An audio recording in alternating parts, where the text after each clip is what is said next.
நாட்டின் மொத்த உள்மாநில உற்பத்தியில் 16% என்ற இமாலய வளர்ச்சியுடன் முதலிடத்தில் அரியணை போட்டு அமர்ந்துள்ளது தமிழ்நாடு.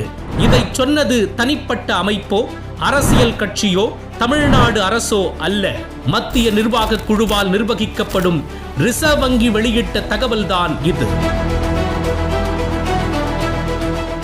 இந்த வளர்ச்சியும் பெருமையும் ஒரு நாளில் உருவாகிவிடவில்லை. பல கோடி முதலீடுகளை ஈர்த்து தொழில்துறையை மேம்படுத்துதல், வேலை வாய்ப்புகளை உருவாக்குதல், வேளாண்மைக்கும் விவசாயிகளுக்கும் முக்கியத்துவம் அளித்தல், மக்களை பொருளாதாரத்தில் உயர்த்தும் திட்டங்களை வகுத்தல், உட்கட்டமைப்புகளை மேம்படுத்துதல் என ஓர் அழகான வீட்டை உருவாக்குவது போல் பார்த்து பார்த்து தமிழ்நாட்டை கட்டி எழுப்பியுள்ளது நம் திராவிட மாடல் அரசு.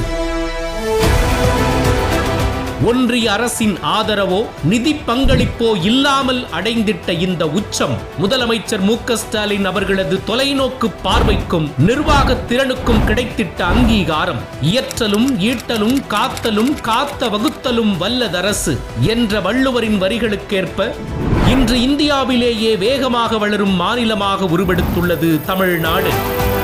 $1 டிரில்லியன் பொருளாதாரம் என்ற இலக்கை நோக்கிய பயணத்தில் தீர்க்கமான திட்டங்களாலும் அவற்றை விரைந்து செயல்படுத்தியது மூலமாகவும் 16% GSDP வளர்ச்சி என்ற சாதனையை நிகழ்த்தி காட்டியுள்ளார் முதலமைச்சர் முத்துவேல் கருணாநிதி ஸ்டாலின்.